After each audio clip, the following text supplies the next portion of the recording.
अब मजीद जो है, जो बयानात आ रहे हैं बांग्लादेश की तरफ से, वो थोड़े से मुश्किल बयान है। वो ऐसे बयान नहीं हैं जो इंडिया समझता है कि अच्छे बयान है। सो इंडिया के फॉरेन मिनिस्टर डॉक्टर जयशंकर ने थोड़ी टफ स्टेटमेंट्स दी हैं। ये कहता है हमसे कि भाई बांग्लादेश में जो हिंदू हैं उनका आपसे कोई मैटर नहीं होना चाहिए, वो हमारा इंटरनल मामला है। नहीं सर, इंटरनल मामला आपका नहीं है। जहां पे हिंदू है वो भारत का मामला है। जो है ना, बांग्लादेश अभी आने वाले दिनों में भी इंस्टेबिलिटी की तरफ जाएगा। दूसरी में जो हिंदुओं के साथ वहां पर हुआ है उसका कैसे बदला लिया जाएगा, भारत क्या उसका बदला लेगा? इंडिया जो है वो जो जैसे कहते हैं ना, असर्ट कर रहा है अपनी पावर। देखिए, इंडिया ने बहुत सारी इन्वेस्टमेंट्स की हैं खित्ते के अंदर। हम करने पे आएंगे और हम करेंगे जरूर। तब तुम देखना ढाका से कैसी कैसी चीखें निकलती हैं। आज तुम हमें समझा रहे हो, कांड खुद करते हैं और फिर उंगली भारत की ओर ये पॉइंट करते हैं कि भारत ही इन सब चीजों का जिम्मेदार है। हमारी अनफॉर्चुनेटली पाकिस्तान की और बांग्लादेश की तारीख इसी तरह की है कि सिर्फ हुकूमत ही हुकूमत होती है, अपोजिशन होती नहीं है। बांग्लादेश में जब ये सब हुआ तो उसके बाद पाकिस्तान और बांग्लादेश के ताल्लुकात बड़े अच्छे हो गए, भाई भाई, पिछड़ा भाई। डॉक्टर जयशंकर ने कहा है कि भाई ये रिडिकुलस जो बिहेवियर है इसको बंद करना पड़ेगा, और इसके साथ साथ ही एक नई सोच भारत के हवाले से लेके आनी पड़ेगी। तुम्हें अडानी इतना खटकता है तो अडानी को बोलो कि ठीक है साहब, 6 महीने के अंदर आप रैप अप करिए। बांग्लादेश ने कहा है कि भाई ये चीज ऐसे नहीं चलेगी, ये एक रिडिकुलस चीज है, और ये जो हॉस्टिलिटी भारत के साथ आप इंक्रीज कर रहे हैं, this is not something which is in the interest of both the countries.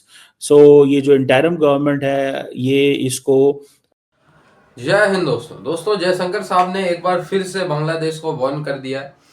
इसके पीछे का रीज़न ये है दोस्तों कि जो बांग्लादेश के एडवाइज़र हैं, इस्लाम करके नाम है, इसका नाम भी याद नहीं करना चाहूँगा मैं, ठीक है। इसने कहा था कि भारत को जो बांग्लादेशी हिंदुओं के साथ हो रहा है उसमें भारत को इतना मैटर कंसर्न नहीं करना चाहिए, वो हमारे देश का इंटरनल मामला है, ठीक है। दोस्तों इन भिखारियों को कौन बताए, अभी किसी लोगों को, बहुत लोगों को बुरा भी लगेगा, लेकिन दोस्तों आप मुस्लिम भाई हो, फिर भी लॉजिकली सोचना कि मुस्लिम के लिए दुनिया में 57 मुस्लिम देश हैं और दुनिया की हर जगह में उनको एक्सेस है, लेकिन हिंदुओं के लिए कोई एक हिंदू राष्ट्र बता दो आप, नहीं है। तो फिर हिंदुओं के लिए कंसर्न कौन जाहिर करेगा? भारत ही तो है जहां पे सबसे ज्यादा हिंदू रहते हैं। अगर भारत ही हिंदुओं के लिए आवाज नहीं उठाएगा तो फिर कौन उठाएगा? मुस्लिम के लिए तो 57 मुस्लिम देश है। बात समझ आ रही है ना आपको? तो इसलिए भारत ने कहा भाई हम क्यों नहीं उठाए हिंदुओं का मन। और दूसरी बात, बांग्लादेश तो एक समय पे भारत का हिस्सा था, पाकिस्तान एक समय पे भारत का हिस्सा, ठीक है। इसमें जो हमारे भाइयों के साथ हो रहा है, क्या हम उसमें आवाज नहीं उठाएंगे? आवाज भी उठाएंगे और तुम्हें कुत्तों की तरह धोएंगे भी, ठीक है। बांग्लादेशी जो अथॉरिटीज हैं वो अक्सर इंडिया पे इल्ज़ाम लगाती रहती हैं, और ये इल्ज़ाम जो है इसकी बुनियाद पे ही डॉक्टर जयशंकर ने कहा है कि भाई ये चीज़ ऐसे नहीं चलेगी, ये एक रिडिकुलस चीज़ है, और ये जो हॉस्टिलिटी भारत के साथ आप इंक्रीज कर रहे हैं, this is not something which is in the interest of both the countries. So ये जो इंटरिम गवर्नमेंट है ये इसको ये रिडिकुलस जो बिहेवियर है इसको बंद करना पड़ेगा, और इसके साथ साथ ही एक नई सोच भारत के हवाले से लेके आनी पड़ेगी।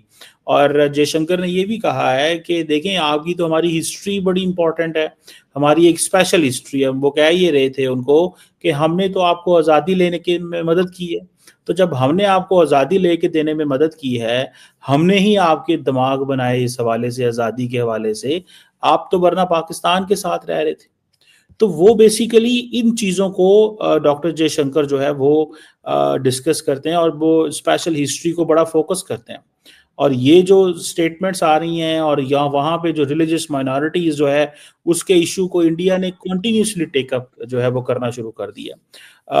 अब इसमें देखते हैं कि इंडिया ये भी कह रहा है जी कम्युनल अटैक्स हो रहे हैं माइनॉरिटीज के ऊपर वहाँ पे, और और माइनॉरिटीज के ऊपर अदरवाइज भी अटैक्स हो रहे हैं।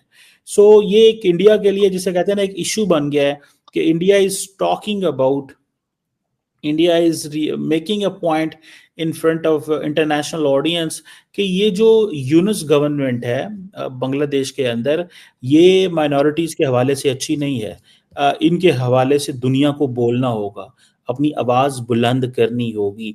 यही वजह है कि एक वो जिसे कहते हैं ना, एक फ्रिक्शन है। लेकिन क्वेश्चन ये है कि who will stand with India on this? Bangladesh जो है वो जो यूरोपियन वर्ल्ड है वो कोई इतना अच्छे से इस वक्त बांग्लादेश को नहीं देख रहे। इंडिया चाहता है कि वो यूरोप और अमेरिका का माइंड मेकअप करे और उस माइंड मेकअप के अंदर ही फैसला करवाए उनसे कि भाई आप किस तरह का बांग्लादेश चाहते हैं। आप एक रेडिकल इस्लामिक, एक हार्डलाइनर फंडामेंटलिस्ट बांग्लादेश चाहते हैं? आप चाहते हैं कि वहाँ पे हार्डलाइनर्स हों? आप चाहते हैं कि वहाँ के लोग जो हैं वो, वहाँ की फ़ौज या वहाँ के ब्यूरोक्रेट, वहाँ के सियासतदान, वहाँ के लोग वो मज़हबी इंतहा पसंद हों? अब दुनिया के सामने जो पिक्चर पोर्ट्रे की जा रही है वो ज़ाहिर बात है इंडिया बांग्लादेशियों को बड़ी बुरी लगती है। जब फॉर एग्ज़ाम्पल अगर आपको याद हो कि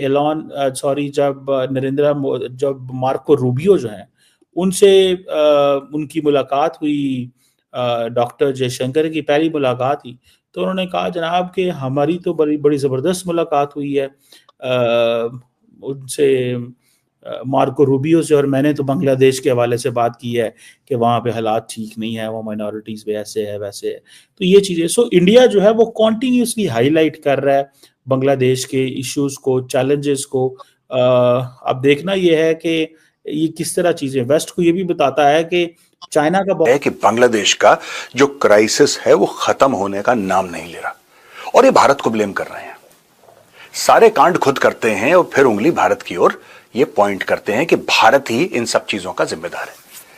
अच्छा, chief of army staff of the Bangladesh army का यह कहना है कि साहब हमें यह एक्सपेक्टेशन था कि जल्दी जल्दी हमारी ड्यूटीज खत्म हो जाएंगी और हम लोग वापस कैंटोनमेंट चले जाएंगे, यानी कि आर्मी जो डिप्लॉयड है सिविलियन एरियाज में वो वापस कैंटोनमेंट के अंदर चली जाएगी, फौजी छावनियों के अंदर चली जाएगी और उनकी जिम्मेदारी खत्म होगी। लेकिन उन्होंने ये बोला कि हमारी जिम्मेदारी अब बढ़ती चली जा रही है। दोस्तों, मैं आपको बताता हूं जो बांग्लादेश का इतिहास है, बांग्लादेश के इतिहास का एक जिसको कहते हैं एक बड़ा प्रोमिनेंट फीचर यह है कि जितनी